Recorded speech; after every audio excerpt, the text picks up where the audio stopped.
Happy Monday, everyone. We are gearing up for a super exciting week. We will be at the Megan's Hug annual walk and hug that's happening this Saturday, May 7th. We have launched a limited edition collection in honor of this momentous occasion. We have 3 distinct hoodies that are super cool, super stylish, that go towards raising money for brain tumors in children and pediatric brain cancer research. So we are super excited about that. And we are very happy to welcome Jess to the podcast today, who is one of Megan's Hug's very, very special ambassadors. You're listening to The Fight Club. Hi, Jessica. Thank you so much for joining us on The Fight Club. How are you doing today? I'm good. Thank you so much for having me. You're welcome. We're very excited to be able to share your story with everyone. Why not to start, you give a bit of a description on who you are, what your life looks like currently, and a bit about your fight story. Sure. So as you mentioned, my name is Jessica, or Jess. I'm 18 years old. I will be 19 in July. I am a student at the University of Ottawa, where I'm currently studying health science. I'm an avid runner, and I absolutely love nature and dogs, especially my dog, Bronson, who's my bestie. That is kind of what defines me, but something about me that I don't like to let define me, but is a big part of my identity, is the fact that I was diagnosed with a brain tumor almost 9 years ago when I was 10 years old, called a brainstem glioma, which is a type of pediatric brain tumor. And at that time, when I was 10, I went through multiple rounds of chemotherapy, 3 major brain surgeries, and countless scans and tests and all that fun stuff. And thankfully, I had been relatively stable for the past many years and was able to complete elementary school and high school and head off to university, which was all really exciting. And then just a few months ago, right before our second semester began, I had an unexpected sudden recurrence of my tumor. So it started growing again, which required me to go back to active treatment. And the treatment that I needed actually isn't available here in Canada. It's a type of radiation called proton therapy. And so I actually had to head off and live in Boston, Massachusetts for 2 months while I received 6 weeks of radiation treatment. And I actually just got back a few weeks ago, and I'm settling back into life at home in Toronto and am preparing to head back to school in September. Wow. Well, I'm happy to hear that you're back home and heading back to school. And congratulations on your degree and studying at university. That is honestly such an exciting accomplishment, and health sciences too. It's very, very cool that you're kind of, in that realm and studying in that world, which is awesome. So yeah, congratulations on all of that. That's amazing. I also wanted to point out, I really loved what you said, how your cancer isn't something that necessarily defines you, but it's something about you. I think that's a really great way to look at it, just because it is really easy to become defined by things that take such huge presence in your life. But I think having that positive outlook is really incredible. So congratulations on all your accomplishments while you've also been battling this. That's beyond anything I could ever imagine doing. So Thank you. Congratulations. Thank you. And I'd love to hear a bit more about like your degree, what prompted you to pursue that degree, kind of what you're thinking of doing with that degree, and what you anticipate the future or the next couple of years has in store for you. Absolutely. Yeah. So I always, even before I got sick as a very little kid, I knew I wanted to be in healthcare, and my diagnosis kind of amplified that. I saw I spent so much time in the hospital, and I saw all these different healthcare workers and what their roles were and the impacts that they're able to make. And, I was like, I need to do that. So also, I'm a huge science and math nerd, so that kind of helps me out, gives me a chance to do some of that, which I love. And I chose health sciences because it gives me just a big range of things that I can do after. But right now I'm really considering nursing. I'm going into nursing, which really excites me. The idea of, being able to have that like direct patient care and then, be able to go higher into administrative positions and stuff like that to really make a difference. And I'd love to be able to work with the childhood cancer and oncology community. And the main thing that inspires me to work with that community is a specific moment I had during treatment where I was 10 years old and I was sitting in my hospital bed and I asked my team of doctors, they came in, these big macho neurosurgeons came in and, you could imagine what that would be like. And so little like tiny 10-year-old me asked a question about my treatment and about, my diagnosis. And they just said, Jessica, we don't know. And that really frustrated me because I was like, how could these doctors, they're so smart and they're so accomplished, how could they not know what is going to happen to me? And so that's kind of just given me this drive to not only want to find the answers myself, but work with organizations like Megan's Hug to help them find the answers as well. Right. Wow, I love that. That was really well said. Yeah, and it's kind of one of those battles because you weren't in a position at your age or just, not many people know enough to be able to give the answers that you want, but instead of letting that kind of block you and deter you from that experience of learning more, you've used it as kind of a motivation so that other people might not have to face the same battles that you faced. I wonder if you could like reminisce a bit more on your experience so it was 9 years ago. So how old were you on your diagnosis? Was it 11 or? I was 10. 10. Okay. And how was that? You must know a lot more now than you did back then, but what was it kind of like being only 10 years old? And because your experience has kind of been over the course of most of the lifetime that you remember, what has that transition kind of been? And also maybe while you've been learning stuff at school or just, educating yourself, how has your like knowledge changed of your own diagnosis and maybe the way that it makes you feel, if that makes sense? Yeah. When I was diagnosed, I had no idea what was happening. Obviously, I didn't really know what cancer was. I knew it was something that people got and I knew it was bad. And I thought old people got it. You never really hear about kids getting cancer, especially as a kid. I had no clue what a brain tumor was. Never heard that in my life. And so that was kind of explained to me as like a bad bump in my head that needed to go away and that, was giving me headaches and it was making me feel sick. And we were going to do everything that we could to get rid of it. And so that was enough for me when I was that age. I was like, cool, whatever, let's just get on with it then. And I can go back to school and go back to doing what I love. But as I got older, you're kind of forced to learn things that most people don't know and you don't really want to know, to be honest. So I started learning more about, the specifics of my diagnosis and, other people who had similar diagnosis to me and what they went through. And it was comforting to know that, I wasn't alone. And I think the scariest part of the whole thing was learning about the treatment and what some of the side effects of that treatment would look like short and long term was scary and was hard to think about, as a young child. And even now I'm like, oh my gosh, that's crazy. And now that, I'm studying this and I'm really interested in it,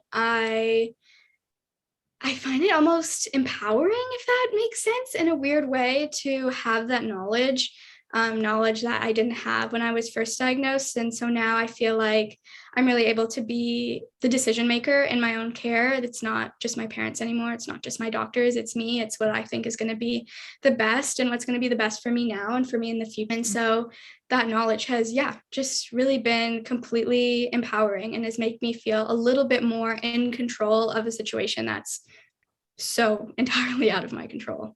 Knowledge is power, right?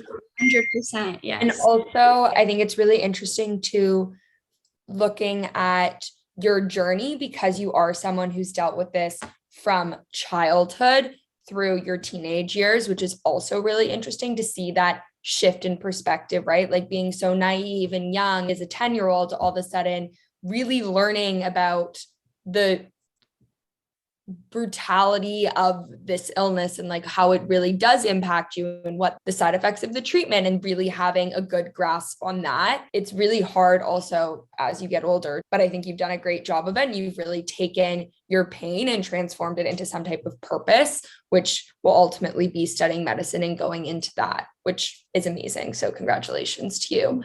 Thanks. I also wanted to know a bit more about your diagnosis process. Like, was it super sudden? Was it gradual? Like, had you been sick for a while? Kind of like, how did that all come to be? Yeah, so I was very active, still am. I was a hardcore dancer, basically either living at school or living at my dance studio more than I was at home at that age. So I started getting these headaches, and that was something that I actually had never had before. And so I thought it was kind of weird. And eventually they started getting progressively worse. And this was over the course of maybe 2 weeks. And finally it got to the point where I couldn't go to school. I was just feeling so unwell. And, over-the-counter medications like Tylenol and Advil that you would usually take for something like that weren't even touching it. And one morning the headaches started to wake me in the night. And that was kind of when we started to be like, this is really weird. Like, headaches don't usually wake you in the night. And the tipping point was one morning I woke up with like the worst headache, and I actually was super nauseous and I threw up. And right after I threw up, I felt so much better. And at that point, my mom was like, this is not right. Like, that's really weird. So she took me into the pediatrician that same day. And he actually looked in my eyes with, the little light that they use. And he could see that there was what I didn't know at the time. He had just said, like, you guys need to go to the ER at Sick Kids, like, you need to go to the hospital right now. But what he was seeing was actually swelling on my optic nerves that they could see. And that was from pressure that was building up in my brain. And my tumor was actually blocking one of the ventricles, which is like kind of the passageway for fluid to flow out of your brain. And so when that gets blocked, it creates something called hydrocephalus, which was causing those headaches and the nausea and vomiting. And that was how we caught the tumor. And so now if there's anyone watching this and you have a headache or someone who has a headache that's not going away with pain relievers, and that's waking them from sleep, and you're throwing up and that's improving how you're feeling, you should definitely get that checked out. Yeah. No, definitely. That's so scary. Like, what a common symptom to have sent you into, like opening the book to a crazy, crazy journey. But that's cancer. It is so sneaky, and it can come in any kind of symptom. It's not textbook, right? And I'm sure you've learned that over your studies, that it's a beast of a disease. But yeah, that's why it's just so important to be in touch with your health. And like you said, you were an active kid. Like, a headache isn't the most debilitating thing. And when you went through your treatment, what kind of was that process from post your diagnosis to now? When I was going through treatment, when I was first diagnosed, I wasn't able to do anything really. I had just had these like major brain surgeries. And so, neurosurgeons aren't like such fans of like having brain surgery and then like going to dance, understand. But that was very upsetting to me at the time. And I just wasn't well enough to go to school, which was something that I loved, to hang out with friends, which was also something that I absolutely adored. And then once I started chemo, I just felt horrible all the time. I was tired and I was nauseous and I was in pain. And above all, I had very low blood counts. I basically had no immune system.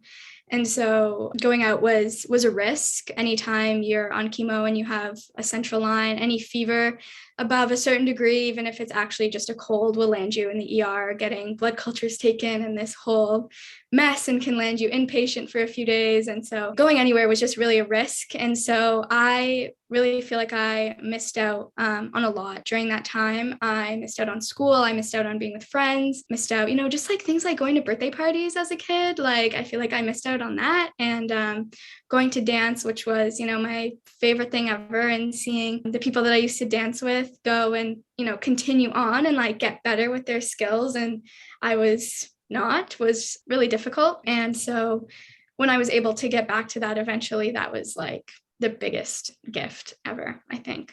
throughout the entire thing was being able to dance again. Definitely. And at what point after you were diagnosed, you began treatment, at what point were you able to kind of see glimpses of your normal life come back? I mean, I went to school some days during chemo when I felt well enough, even if it was just for a few hours, but it was short-lived, and it was hard, and it would just like knock me out for the rest of the day and the days that followed. But my treatment actually had a lot of unforeseen complications. So I was supposed to be on chemo. I was supposed to have 70 rounds of chemo over 70 weeks, which is crazy thinking back to it. That's absolutely insane. So you would have one round of chemo. You were supposed to have one round of chemo every single week for over a year. Yes. So that was like a year and a half. And I got to round 9 and I just wasn't handling the chemo as well as I wasn't tolerating it as they thought. My blood counts were lower than they should have been, and my symptoms were worse than they should have been. And so everyone was just kind of confused and why that was happening. And shortly after my 9th round of chemo, I woke up early in the morning and I just remember looking down at my purple polka dot sheets on my bed and seeing the right side of my body. And I guess because I was like 10, I was like, oh my God, someone cut off my right arm, because I couldn't feel it. I was like, someone cut off my right arm while I was sleeping. Obviously, that was not the case. And I couldn't feel the entire right side of my body. And I went to my mom. I was slurring my speech. I was very unwell. And it turns out that I'd actually had a stroke. And the chemo that I was on wasn't doing its job. I wasn't responding to it at all. And my tumor had actually grown while I was on treatment. So that was something really unexpected. And at that point, I had to stop chemo immediately. And I had to have a really major surgery to try to remove the tumor, something that they didn't try when I was first diagnosed, because when I was first diagnosed, the tumor was actually deemed as inoperable. But at this point, the tumor had grown to such a size and there wasn't any treatment options at this point that would have been able to control it other than going in and doing the surgery. And so we knew that was something that was risky, and I didn't know it at the time because, it was something I didn't need to know at the time. But now I do know that going into that surgery, I was expected to come out of it not walking and not talking and possibly not breathing on my own, just because of the location of my tumor and how dangerous that surgery was anticipated to be. Thankfully, my surgeon is absolutely amazing, and he was able to get the majority of it out without any major deficits. And so that was a really big blessing, and I was able to come off chemo after that. And so that surgery obviously was unexpected. So I had to recover from that before I could go back to dance and go back to school. But, slowly but surely I was able to get back, and it was hard. It was a really hard transition emotionally as well. But when I was able to finally go back and feel normal, and I was in middle school at the time. So, just being in grade 6 and being silly and doing those weird things that you do in middle school, and, going back to dance and seeing my friends from dance was amazing, and honestly the best feeling in the world. To this day, it's the best. That's so awesome. What a whirlwind, first of all. That is, it's crazy. It's almost like you were living a little double life. You'd come back to school and be so excited to just join that maybe you're kind of forgetting everything that had just happened. But you mentioned before how empowering knowing all of this is now, and I feel like it's almost the same with little pieces of your journey, like a surgery that could have completely, obviously it did impact your life, but luckily it didn't, create deficits like you mentioned. But it changes your perspective a lot now, being able to look back on those moments and realize how high the risks were, but that you still came out just so eager to go back into your life and be the person that you want to be. So congratulations for having this outlook and being able to speak the way you do about your journey, because it's really moving. Thank you. Yeah, I think what you said about the double life is I'd never thought about it that way, but it totally is my own little Hannah Montana in a weird, sad way. And it still kind of is so many people in my life have no idea what's happening. And I'm the type of person who very much copes with humor. So sometimes I'll crack a joke and people will be really freaked out and they'll be like, oh my gosh, you can't say things like that. And I'll be like, oh no, it's because you don't know I actually have cancer. And so that happened a few times in high school biology class. number of times. And so that's something I now like have to think about. I'm like, Jess, not everyone knows about this. Like you have to, it's not appropriate in all situations, but yeah, it's definitely my own little weird Hannah Montana life going on. Totally. I think just to kind of begin closing the conversation, although I don't really want to because I really enjoyed getting to listen to you. But our motto kind of in the Goodhood Club and on Fight Club is you're stronger than you think. It's sort of just about finding that internal strength, and people don't realize what they're capable of accomplishing until they're put in a situation where they have to accomplish something. I would just love to hear maybe a bit about how that motto resonates with you, and if you think that that's something that you also came to realize on your journey. Yeah, I think that motto is so overlooked. I think people say that all the time and they kind of, ignore it and say like that's so cliche or whatever, but it's actually so true if you think about even just small things that, people go through in their day-to-day life, like even just like taking a hard exam at school or something like that. People will be like beat themselves up before they do it, and then they'll finish and they'll get, they'll be like, oh, I did that, that wasn't that bad. And I think it can even apply to giant things in your life, like going through cancer treatment. I never thought that I'd be able to move to another country for 2 months and like drop out of university and go have radiation shot into my brain every day. But like, here I am. So, that it's true. And I think it's just totally overlooked. And I think it would be really helpful for people just to like reflect on their life a little bit and think like, what are the things that even just small things that I thought I wouldn't be able to do, but I did do and I got through. And now I look back at them and I'm like, oh, that was nothing. Like, and I think when you have that knowledge of things that you already went through and that, were easy, or even if they weren't easy, but you still got through them anyways, you're able to take that into challenges that you're going to face in your future and be like, hey, remember that thing I once did? And I'm going to do that again, and I'm going to get through it. It is possible. So I think it's a really good slogan, and it's totally, totally applicable to any challenge that anyone could face, big or small. And if I had to give a piece of advice, it would be that something that I've lived by, a motto that I've lived by for many years, is that not every day is good, but there's something good in every day. And so you just have to find it. And sometimes it's going to feel impossible to find it, and you'll be like, there's no way I'm going to find anything good. This day sucked. But there always is, even like a tiny little thing. I saw a cute dog walking on the street today, that's sometimes mine, but there is always something good, and you sometimes just need to look really, really hard to find it. But once you do, it brings just a complete change of perspective into your life, and it brings a lot of light and joy into life, and makes things seem a lot better even when they're really hard. Absolutely. Well, that was incredibly well said. Everything you said resonated with me. So thank you so much, truly, for sharing your story. Never underestimate how powerful that is, because I think everyone everywhere, no matter what they've been through, no matter what they're going through, no matter what they're going to go through, could really learn something from everything you said today. So I'm extremely grateful. And I think I can speak on behalf of every single person who will listen to this podcast when I say thank you so much. Thank you. Thank you so much for doing what you guys do. It's absolutely incredible. And the hoodies are adorable also, I must say. And what you do is just absolutely amazing. So thank you so much. And thank you for the opportunity for letting me share my story and to meet you guys. You guys are so cool. So thank you so much. Thank you so Thank much. you. Yeah, I'm completely touched and moved by your story.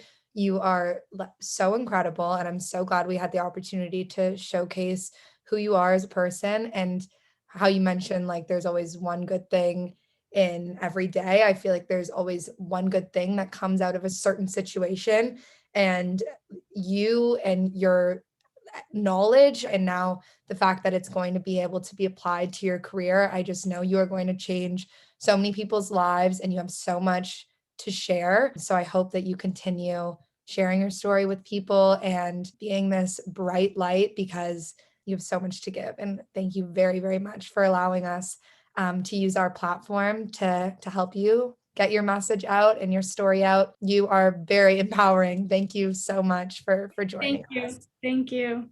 Okay, well, hopefully we'll stay in touch. Awesome. Yeah, for sure. I'd love to.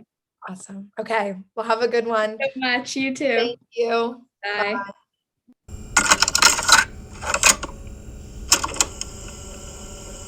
Thank you, everyone, so much for listening to this week's podcast. Jess's story is so remarkable, and we are so happy to see her so strong and at school learning to better the experience that she had herself. Megan's Hug is this Saturday for people who want to come out and join us.